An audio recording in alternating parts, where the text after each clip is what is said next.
But can you talk a little bit about that transition going from like, okay, this was just a hobby for me, and now I'm gonna turn it into a business?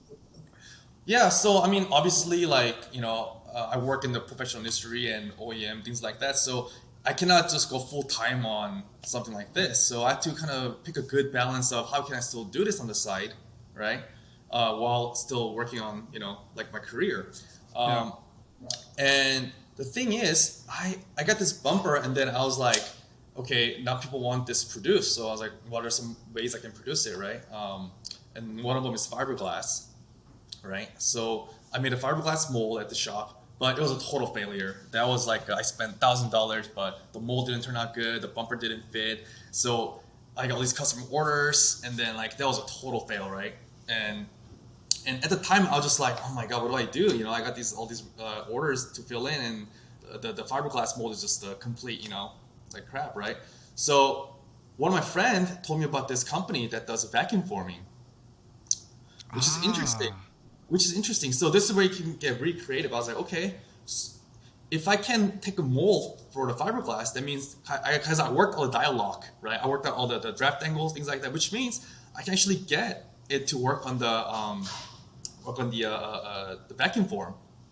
So I found this company in China through Alibaba, and then they actually supply the service to the vacuum form. So they made a aluminum vacuum form mold, and then what they do is they heat up this huge 4x8 plastic sheet, and they put it onto the form, and then it creates the bumper pretty much. It's like a vacuum form bumper, right? Wow. Yeah. And then what I'll do is 3D print the tabs and then weld them onto the B side of the bumper, right? Because the areas where it dialogues, those areas I didn't vacuum form. I 3D print those parts and then I installed it onto the bumper afterwards. I glue it on there so you can actually have the whole fitment and tabs and everything. So it was a combination of vacuum form and 3D print technology, right, to create this new system of bumpers and new ideas, right? But And that was sorry, connecting those two pieces, how? With Oh, what? just a panel bond, like an epoxy or like a 3M panel bond, and And that's strong enough. oh yeah, strong enough. Yeah, yeah. It's been 2 years since I produced them, and then no complaints, so no bumpers fell off. Wow. Yeah, How thick are they, Hanbin? The they're about bumpers. they're about 3 to 5 mils, about 3 mils. The And plastic. you still vac forming them. Yes, yes, yes. So it's That's like a crazy. so it looks like just ABS bumper, like a plastic part, Um, and another way is another thing I decided to do is when I was designing some of these parts. So the bumper is a really difficult one because it's huge. It's like a big process. But I started doing the little pieces, right? Diffusers, little side vents, and little details like that. Those are way more easier to produce and much cheaper. Um, and then I started doing that. So the way I'm doing it is, how can I do this without having a huge warehouse or a huge overhead, right? Because I'm in the LA studio, I'm working, and how can I kind of balance all these things out? And I thought, the best way to do it is just direct ship order from the factory. So when I get orders, like pre-orders, orders from here, I just have an order from China, and they have it directly shipped to me, and I distribute it out or ship it to the customers. So I don't have to have any like a storage of supplies and things like that, right? So are they shipping directly to the customer from China? Depends. So they sometimes ship it to me, sometimes ship it to the customers, or sometimes ship it to my distributors. So all these little different kind of areas, right? You've Um, got distributors as well. yeah, I got the wholesale guys, like the guys who buy bulk from me and they sell it out and things like that. So, but little parts, so not like a big parts, things like that. But So how many units have you sold so far then, roughly?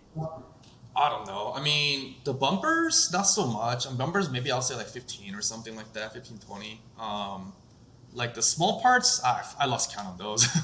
Okay, wow. Yeah, yeah, but now I'm also back in Faraday, so I think I'm gonna probably slow down a lot of these things out. I'm gonna probably just do focus on that a little bit more. But I mean, I still like doing this.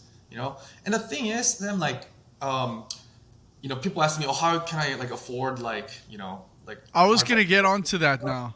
oh yeah. Cause I know, cause I understand. Like I understand from Albert, like you're a fucking legit self-made man, and so you've made quite a transition from, sleeping in your car at Art Center to flexing Oh, in the AMG. like, well, I don't know. Photos these, I'm not really flexing. I'm just more like struggling to make this work somehow.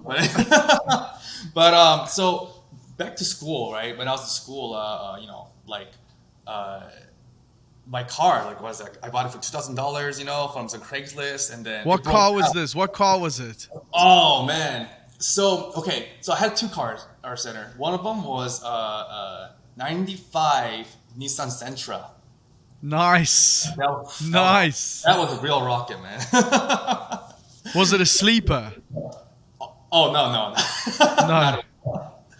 not. So that got destroyed, and then I got 91 Integra after that, which I really hope I kept still, man. Oh my god. Really? Yeah, I wish I kept it now. But yeah, so I had that one. I got for like $2,000, borrowed money from my aunt, and then I got that, and then it broke down during my finals, our center, like my graduating semester.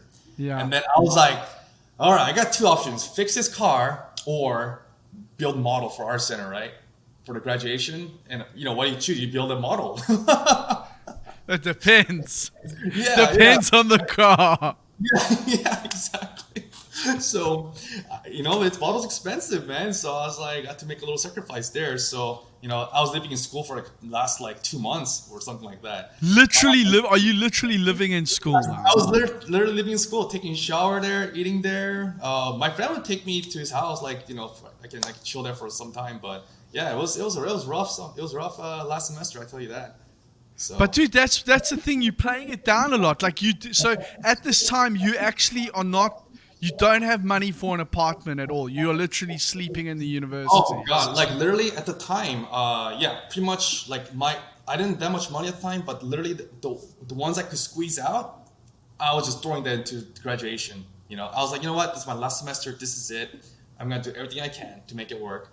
There's no such thing as you can't do it. You always find a way, right? If you believe in it, and that was kind Yeah. of my idea. It doesn't. You gotta sacrifice some stuff. Some people may be like, oh, but I want to go sleep. I want to sleep in my house. I want to eat. I'm like, no, screw that. Like, gotta make it happen, right? Fuck This is eating. your Fuck sleeping. I'm doing it. I'm drawing, and I'm not gonna sleep. exactly. I mean, I got a lot of work done. I tell you that. So.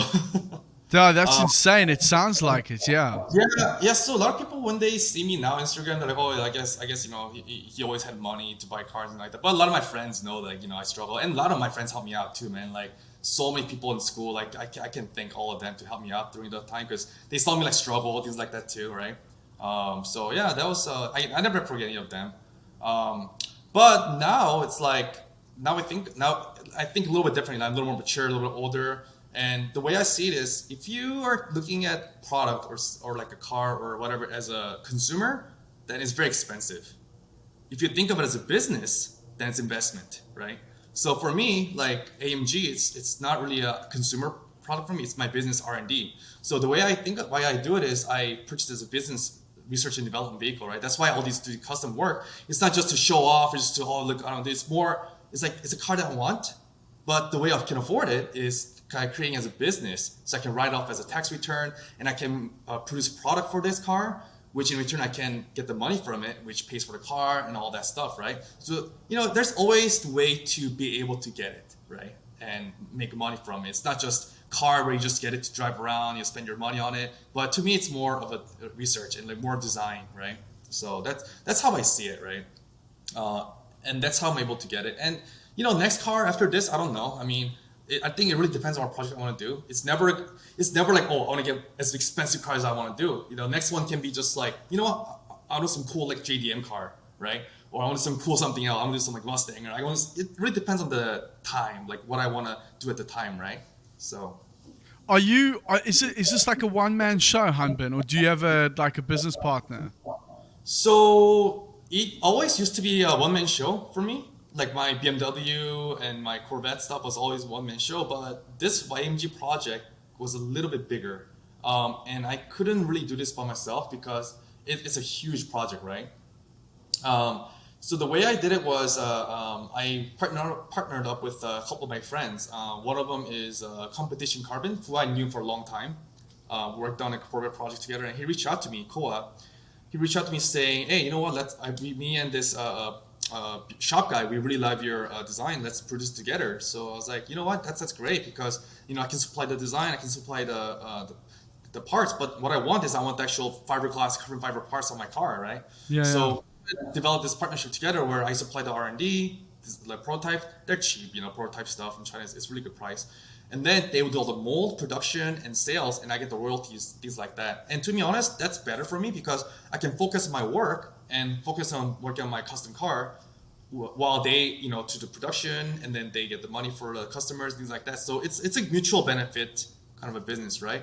I mean, there's so many ways to do this business, but to me, like for this one, I chose this direction because, like as a benefit, I think it's just best for the both worlds, right? So, yeah. And they're obviously guys that you can trust, right? Oh yes, that's another thing too. In this business or any business, right? You have to really find the people you trust, and sometimes you get your back burned by some people too. I've been through all that, so I know all the, I can see like when it's good or bad, right? So, and the thing is, like when you go through this when you're young, it's better because you have time to recover. Yeah. But like now, if you go into like an agreement like this with like these people, for example, are you very serious about the paperwork and all that stuff, or do you still just feel like I trust these guys, I've got a good feeling about this, and I'm gonna go for it? Yeah, paperwork is definitely important. That's something that you really want to do it. But these guys are kind of friends, so we kind of had a more gentleman's agreement and things like that. And it worked out fine, And then that's why it's also good to work with reputable companies like that too. But definitely some kind of a contract. We had this written agreement and all that stuff, which is very, very important to do. And that's the first thing I recommend if you are doing any business with people, or if you're friends or somebody, always have something written agreement. In the beginning, it might be a little uncomfortable sometimes, especially when it's your friends or people But to be honest, that's a professional way, and it's a business way, right? And that keep things cleaner than before, right? So, So have you been doing that full time, like for the last few years, while Faraday's been kind of under the radar? kind of on the side, on the weekends and just at home after work and things like that. But what were you What were you doing after things went bad at Faraday? So I left for a little bit, and I was at like a couple different companies. I was doing some freelancing, things like that. But nothing really not really back to OEM yet, right? And at that time I was kind of focusing on my aftermarket stuff, my custom car and things like that. But I felt like when FF came back, it kind of got me the whole identity back as the Faraday designer, right? So that's what got me so excited, because it's like it always felt like a home to me, So, yeah. Awesome. Well, dude, Hanbin, can you talk a little bit about your process of designing in general? Like, I mean, it's obvious, it's clear that you are a sketch machine, but what are your 3D skills like? Like the design skills, right? Or like design process wise? Yeah. I mean, with you, obviously everything starts up with a sketch, but when you are working with people, in a studio in a professional setting, whether it be Faraday or Honda or VW Audi, how do you normally like to work? I mean, I love to work. In the beginning, we have the design projects, things like that. And my number one goal is in the beginning is to, let's do this kind of idea flow, right? Just sketch it out there, no filters, because last thing I want to do in the beginning is filter myself out in the sketches. You always got to make mistakes for something new to spark, right? So we'll just kind of go through all these ideas and throw all these good ideas, bad ideas, stupid ideas, random idea, doesn't really matter. And then first review, you just check it out and then see, what everyone's saying. And I always love the first review because you just don't know what you're gonna get, right? Because week after that, it gets refined and refined. So you kind of expect sometimes what people are gonna show, but the first week is always like, wow, and I love that feeling where it's like you think you have something cool, and then you see other like colleagues, and they come up with something really fun. You're like, dang, that's inspiring. That's really cool, and it's just a really fun process. And I think to me, like design process, I like to also be creative in the sense that sketching and come with the form and little details, but also I think it's a good opportunity where you grow as a team too, right? And really talk about, especially for a company like Faraday, where it's like, oh, what's next, right? It's always like that in the company, right? And it's having that deep discussion with your team and things like that. So. Are you? I've discovered the video with you recently with Jordan Taylor from Viscom / Designer's Pen. Yes. Oh, the gravity sketch one. Yes. Are you using that a lot? I haven't used it in a while. I haven't had a chance to use it, to be honest, but I really want to get back into it because that program has developed a lot even since It's got a lot more sophisticated, yeah, for sure. Yeah, for sure. Yeah, so I've been in talks. I've been trying to I've been so busy with stuff, but I definitely want to get into that, and it's very interesting, like a program, right? And then I really feel like it will be the future. The way you can show the models, we can spin things around like as a sketch. It's just an amazing tool, right?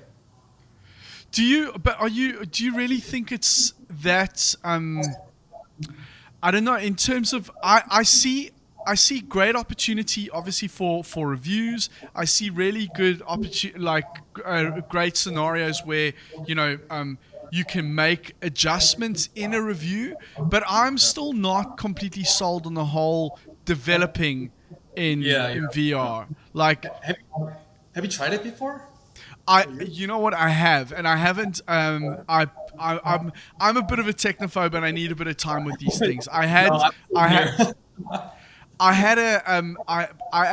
got sent.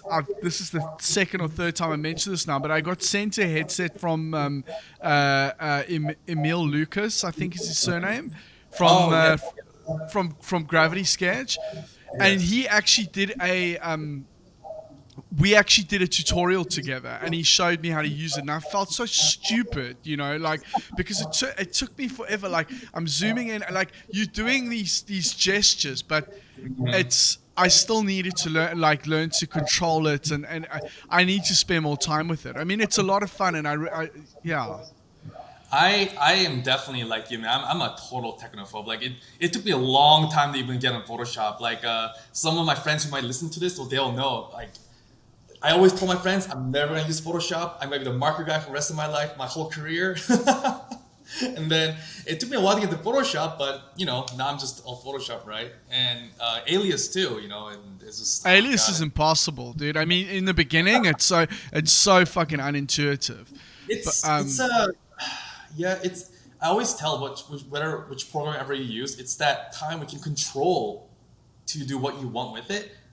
That's the time that it takes time, right? But when you do that, then you can pretty much do anything you want with it, Absolutely, yeah. I mean, when you get it, I mean, it just took me about 7 years to work it out. But I mean, where like in the beginning, it was so impossible. I mean, there's no real logic to how the whole program's worked, like laid out, and like pick nothing and all these sort of things.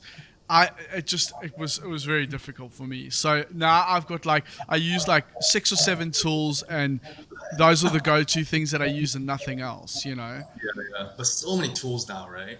Well, dude, every year they come up with a new tool, but it's like, can you just make something that doesn't crash every 2 minutes? Yeah. It's like, we don't need updates. Just make sure it doesn't crash. Well, dude, this is the thing. Like, this is something that I just don't fucking get, right? And like, all the smart computer IT guys and the guys in the visualization departments that generally have a better understanding of these things will always give you a whole big long explanation of how it's old architecture and that it would take too long to develop it. And I'm like, you know what? That company makes millions of fucking dollars, not Yeah. off their whole suite, of Alias alone. Can they not Yeah. just like dedicate a team of like, I don't know, fucking 10 people over the next 3 years and just create something from scratch? I don't understand it, but anyway, yeah, just something that doesn't crash would be really good. Yeah, for sure. Do you ever still go back to the manual sketching at all? Markers and things like that? I mean, a little bit, but it's always very primitive. I mean, for me, it's like it's not anything that I would show anybody else because I'm not actually I'm not a proper designer, right?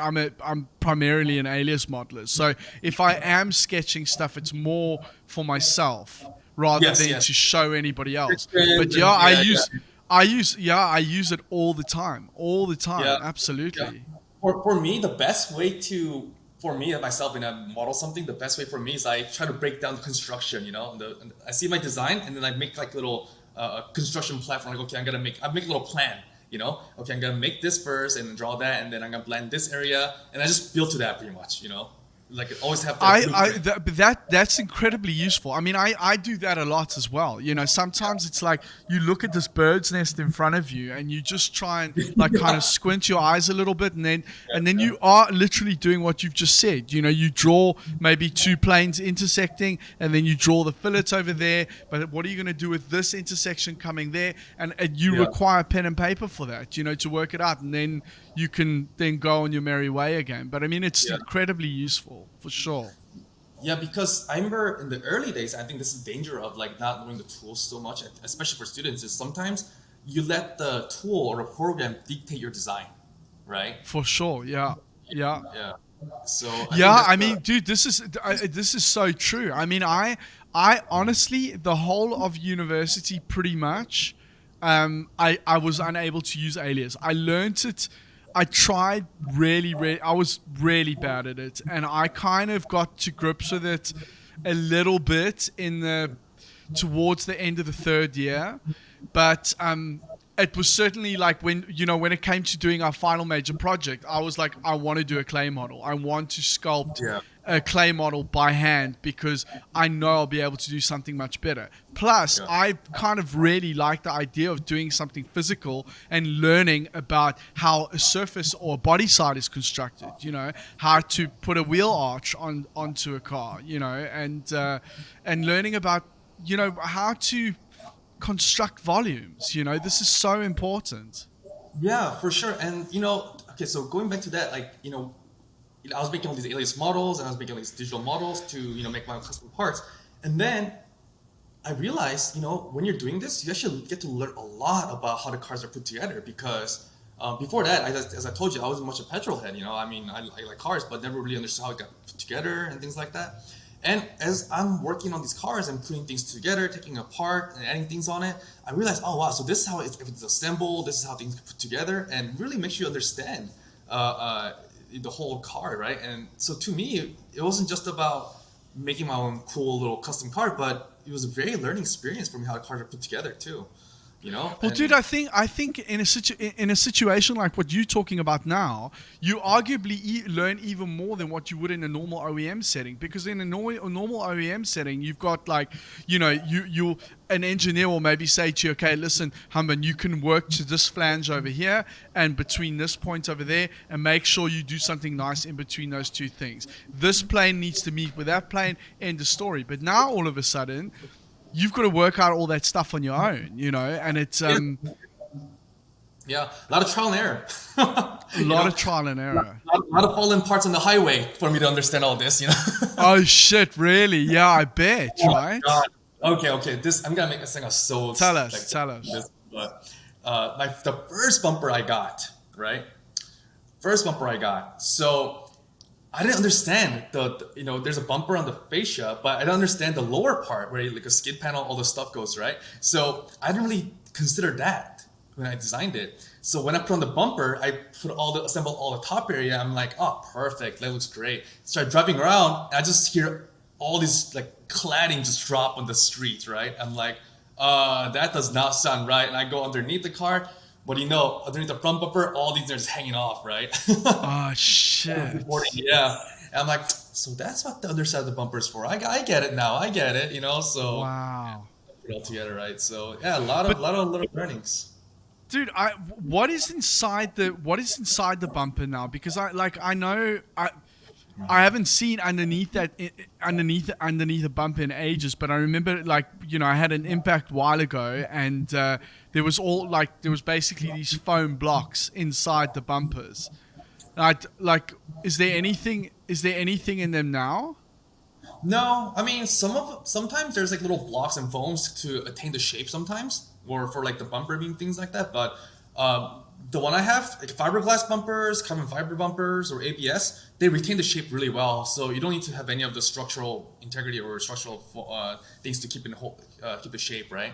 So there's no need for that, pretty much. Wow. And did you ever, so you never bothered, did you ever feel the need to get like an engineer on board to make sure that everything was like, I don't know, structurally sound or whatever the case is? Or was it trial and I error? wish I did. It would save me some money, I tell you that. But no, so what's good about it is when you give the data to the supplier, they'll tell you, you know what, this is a little too thin here, this might not work here. Okay. Sometimes they tell you, sometimes they tell you, they say the thickness is a little too thin, so you kind of adjust to that, right?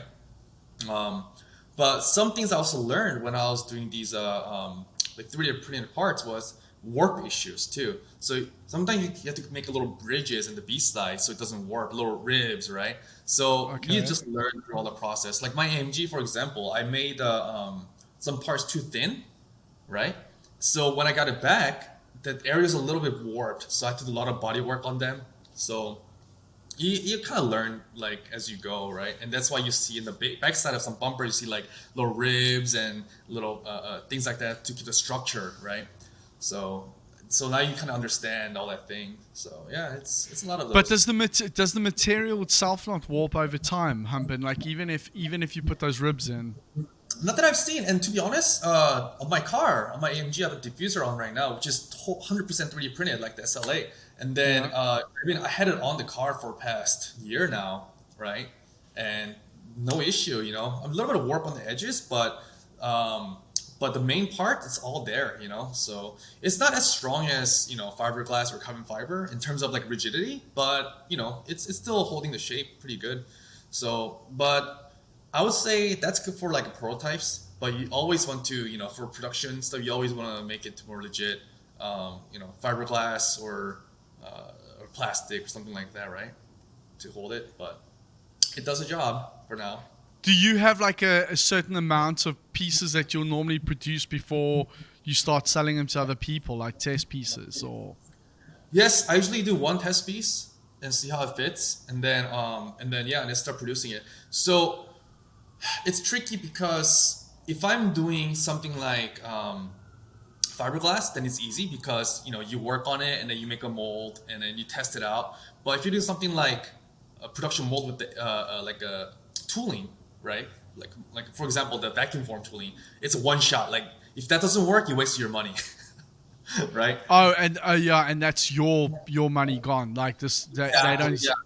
Yeah. So the way I did it was I 3D printed the bumper, right? How it is. And then I put on the car without any tabs on it. And I said, okay, so the without tabs, the bumper fits perfectly aligns with the car, rest of the car, right? Which means only thing I have to adjust after I get the tool made is just 3D printed parts, which is easy, right? Because if the car does, the fit part doesn't align, all you have to do is just reprint the 3D printed tabs, to align it. So that's why like this was a good way because it's there's no way to like really mess it up. But I don't understand how you holding it in place without the tabs. Oh, I just kind of make a little makeshift, quick little tab myself, and then just put it on there at the spot. So Okay, but then can you kind of access it? How do you access the inside of it when it's up against the car? oh, so I 3D print like a little small tab pretty much. So I made Yeah. like my little version of it, right? I was like, okay, so if I print it like this and I make a little tab like this, how that works? So I 3D print like a small tab and then I glue myself to the car and then just install into the bumper, right, onto the car, and then it fit. So But I mean, is it like do you just access it from from Oh, underneath, or oh yeah. So the way you install the bumper, it's pretty easy. You pretty much open up the wheel well, and then so you can expose all the tabs underneath. Then you can just go with the tool and just kind of put it in there. So it's pretty simple once you kind of put it on. So okay. yeah, and haven't And had issue yet. and dude, I see you like quite often are like sanding and body filling and whatever. Are you doing a lot of that stuff on a daily basis still? Usually on the weekends, you know, usually on the weekends, or sometimes when I have time, right? So when I do most of the work, I go to the shop on the Saturdays, at the shop that they're working on the car parts. So I do a lot of body Yeah. work there. At home, sometimes I go down and there's little things that I can do, right? If I want to adjust some little stuff and little bondo things, but thing about these custom cars, man, it never ends. People tell me like when it's gonna be done, when it's gonna be done. I'm telling you, it's never done. Okay, but this is all just for your personal car, or is this for other parts? It's for personal. It's personal slash marketing, right? Okay, It's a okay. card I use to do the marketing with because I'm still getting royalties for the parts that I sell. So it's a bit of an advertisement. Go to the car shows and that's another thing. It's when I have these kind of cars and go to car shows, you meet so many people, right? Yeah. When I had a BMW M3, I made so many BMW M3 friends, right? Really? Oh my God, yeah, and to be honest, that's one of the best feelings is when I make this M3 parts, all these M3 people talk to me and I talk to them and tell them my design process and they get intrigued and then we become friends, and when I have Corvette parts, then I become friends with Corvette people too, and AMG now I'm making friends with some Mercedes and AMG people. So these are the people that you never would have met or be friends with. Otherwise, yeah.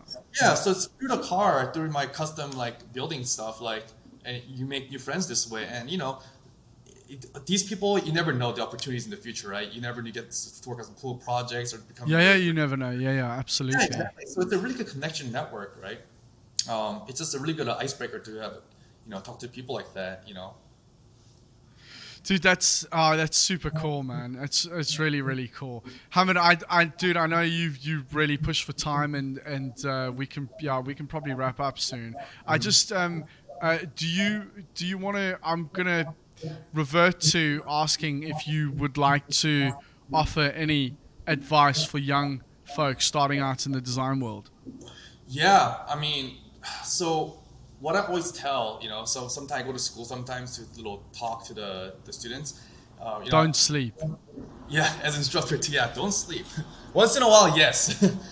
Is always love what you do, and be always confident of what you do, but also learning to be inspired, and also willing to learn.